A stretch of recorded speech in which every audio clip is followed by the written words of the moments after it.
लग गई, क्योंकि पाकिस्तान की जो आइडेंटिटी है उसके दो पिलर्स हैं।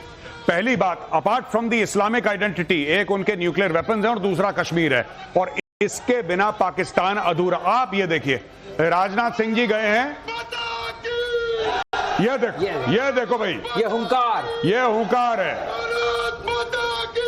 ये देखिए साहब, ये देखिए, हमारे प्रधानमंत्री जाते हैं, डिफेंस मिनिस्टर जाते हैं वहां पे, जिसको कहते हैं जोश की लहर। ये विजय घोष है, ये विजय घोष है, ठीक है, ये विजय घोष है।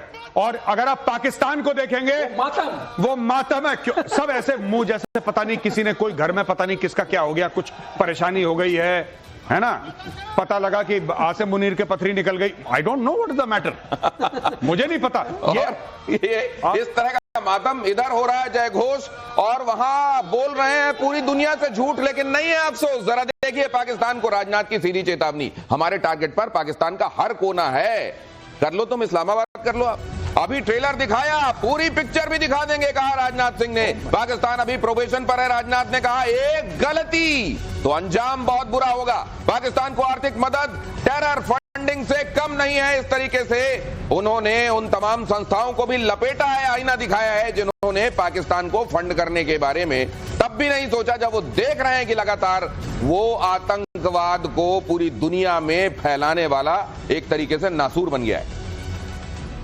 अब ये राजनाथ सिंह ने जो कहा है, इन बातों को जाहिर है इस समय दुनिया सुन रही है और उसके मायने भी निकाल रही है। भारत लगातार ये कह रहा है, एक तो पाकिस्तान और हमारे साथ जो चल रहा है वो हमारे और उनके बीच का मामला है, कोई इसमें आके चौधरी न बने। और दूसरा ये भी कह दिया गया है कि यहां वो लोग जो इस तरह से मदद दे रहे हैं, ये टेरर फंडिंग से कम नहीं है ये, लेकिन बाकी दुनिया को भी इसको समझना पड़ेगा, खुद उनको जिन्होंने हाथ जलाए हैं। लेकिन लगता है 9/11 पुरानी बात हो गई उनके लिए। नहीं, बिल्कुल, मैं आपको एक बात बताता हूं, ये बात तो डोनाल्ड ट्रंप भी ऑन रिकॉर्ड कह चुका है। उसने न्यू ईयर के दिन एक ट्वीट करा था रात के, ऑन 1 जनवरी, जब वो पहले अपने टर्म में प्रेसिडेंट थे, तब उन्होंने बोला था कि पाकिस्तान ने हमारे पीठ पे खंजर उतारा है, हमें धोखा दिया है, गद्दारी। और दुनिया को ये समझना है, IMF को समझना पड़ेगा, वर्ल्ड बैंक को, मैं चीन को नहीं बोल रहा, समझना पड़ेगा, क्योंकि चीन तो इस्तेमाल करता है, लेकिन फिर वही बात है कि इस्तेमाल तो अमेरिका भी करता है। राइट। देखिए, जब आप अपने आप को, मैं पाकिस्तान की बात कर रहा हूं यहां पे, जब एक मुल्क अपने आप को मंडी में यानी कि बाजार में खड़ा कर देता है और कहता है कि जी ये पूरा 25 करोड़ का मुल्क बिकाऊ है,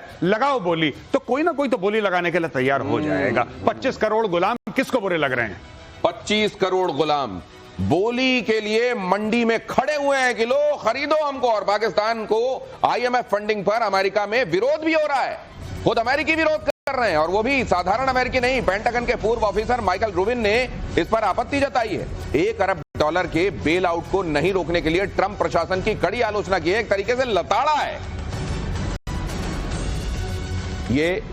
पीके श्रीवास्तव सर, ये तो हो रहा है, लेकिन वो कब समझेंगे कि ये डाल जिस पे हम बैठे हुए हैं उसी को काट रहे हैं, अगर हम इस तरीके से इनको बेल आउट देते जाएंगे। देखिए, अमेरिका ने शुरू किया था आफ्टर 9/11 कि हम ग्लोबल टेरर के अगेंस्ट सबका साथ देंगे और उसको खत्म करेंगे। अब आप सोचिए, इसके बावजूद जो टेरर फैक्ट्री है, जहां जन्म लेते हैं, बच्चा जन्म लेता है, उसको सिर्फ टेररिज्म सिखाया जाता है, उसको सिर्फ जिहादी बनाया जाता है। जब उसको नहीं पकड़ोगे, जहां ये पैदावार हो रही है, तब कैसे फसल खत्म करोगे? ये बात है। इस माध्यम से हमें ये बताना है अमेरिका को भी, अगर ग्लोबल टेरर के अगेंस्ट आप वाकई खड़े हैं, तो पाकिस्तान के अगेंस्ट, जैसे आपके अपने एनालिस्ट बोल रहे हैं, जरूर लीजिए, उसको जरूर आप आगे मत बढ़ाइए। और पाकिस्तान की सेना तो जिहादी बनी चुकी लेकिन है। इस समय समझ में आ नहीं रहा है कि अमेरिका अपनी नीति क्या रख रहा है, ट्रंप क्या सोच रहे हैं। वो ट्रंप जिनको लगता था कि बहुत सारे मामलों में बहुत सारी सद्बुद्धि है, वो अचानक इस तरीके से इरेटिक फंक्शन क्यों करने लगे हैं? ट्रंप परिवार और पाकिस्तान के बीच बड़ी क्रिप्टो डील की भी खबर है। पाकिस्तान के क्रिप्टो काउंसिल और यूएस की WLF के बीच में यह डील हुई है। यूएस की कंपनी वर्ल्ड लिबर्टी फाइनेंशियल्स में उनके साथ उसकी कुछ खटपट हुई थी, फिर उसने जापान में शिफ्ट कर लिया, कहीं और शिफ्ट कर लिया, लेकिन उसकी कोर काउंसिल आज भी चाइनीज है, इट इज कंट्रोल्ड, और ट्रंप की फैमिली का 60% इसमें स्टेक है।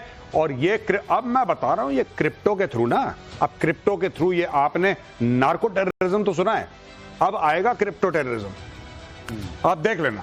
नार्को टेररिज्म के बाद कल ही गौरव आर्या ने प्रतिशोध में यह बात बताई थी कि वहां जो आप देख रहे हैं ना, वो जिहादी असल में वो नहीं है जिनको लगता है कि वो किसी पर्पस, उनका पर्पस एक है ड्रग का पर्पस। जो उनको वो सफेद पुड़िया दे दे उसके लिए वो कुछ भी करने के लिए तैयार रहते हैं, क्योंकि अगर उनको वो सफेद पुड़िया ना मिले तो छटपटाने लगते हैं, और वो जैसे ही पुड़िया मिल जाए जिसकी तरफ दिखा दिया जाए ये है, उसको जाके गोली मार देते हैं और कहते हैं हम तो जिहाद कर रहे हैं। अब ये बताया जा रहा है कि क्रिप्टो के संदर्भ में क्या ये ऐसी चीजें हैं जिनको पकड़ना मुश्किल होगा, जिनको दबाना मुश्किल होगा? क्यों इस रास्ते टेरर आगे बढ़ेगा? क्योंकि दिनेश, सबसे बड़ी बात यह है कि अभी भी बहुत सारी दुनिया की ऐसी जगह हैं जहां पे क्रिप्टो उतना रेगुलेटेड नहीं है जितना उसको होना चाहिए। आप बिटकॉइन की बात करें, क्रिप्टो, ये सब इतना रेगुलेटेड नहीं है। कई एडवांस देशों ने करने की कोशिश करी है। पाकिस्तान अपने आप को एक रीजनल हब बनाना, बहरहाल वो स्पेलिंग जो है वो आपने भी पढ़ी होगी शायद, ये, लेकिन ये इतना लालच, इतने बड़े आदमी होने के बावजूद और क्या चाह रहे हैं वो? मैंने वो चाह रहे हैं, देखिए लालच का बड़े और छोटे से कोई मतलब नहीं होता। लालची जो होता है वो लालची होता है। यहां पे बेसिकली क्रिप्टो करेंसी का जो क्रिप्टो काउंसिल है पाकिस्तान की, उसका वो जिस कंपनी से आया है उसके अंदर 60% ट्रंप की फैमिली का है, और वो जो बंदा पाकिस्तान क्रिप्टो काउंसिल का हेड है वही इज अ चाइनीज।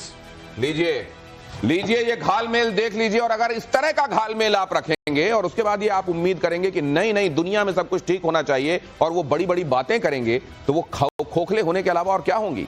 भारत और पाकिस्तान सीज फायर पर ट्रंप का यू टर्न भी देखिए।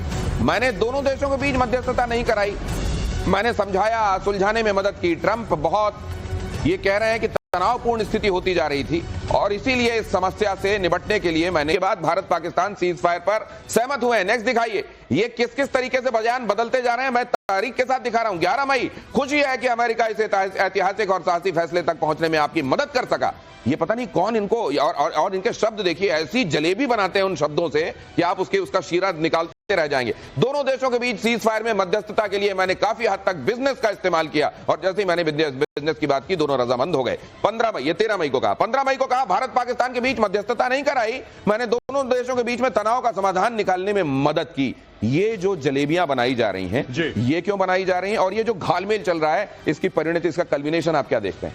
देखिए मैं एक बात बताऊं, अब अमेरिकन तो वैसे ही फ्रस्ट्रेटेड हैं कि ट्रंप जो है ना, ट्रंप के साथ एक आदत है, ट्रंप 12 बजे कुछ बोलता है, 3 बजे कुछ बोलता है, 6 बजे कुछ बोलता है, 9 बजे कुछ बोलता है। एक दिन में, ये तो आपने टाइमलाइन दिखाई 5 दिन की 5 बयान, ये भाई एक दिन में 5 बार अपना बयान चेंज करता है। अब यहां पे पॉलिटिकल पार्टीज मोदी जी के पीछे पड़ गई कि आप जवाब दो, ट्रंप ने ट्वीट क्यों करा। ट्रंप को खुद नहीं पता उसने ट्वीट क्यों करा, मोदी जी कहां से पता होगा? ट्रंप उस भाई को खुद नहीं पता। तो मतलब पहले एक आदमी जो चल नहीं पा रहा था, जो कब डिमेंशिया में चला जाता था, कब वो फिर वापस जो बाइडेन हो जाता था, और अब जो भाई आए हैं वो ये आए हैं। हाँ, ये गॉड ब्लेस देखिए यूनाइटेड स्टेट्स। हाँ, ये ट्रंप जो है, ट्रंप ये कभी कुछ भी कर सकता है। तो मुझे ऐसा लगता है कि इंडियन लीडरशिप से पूछना, मैं कोई भाजपा का नहीं हूं लेकिन मैं फिर भी बता दूं, ये पूछना कि ट्रंप ने कैसे कर दिया, ओ भाई ट्रंप से पूछो तूने क्यों कर दिया, उसको खुद नहीं पता।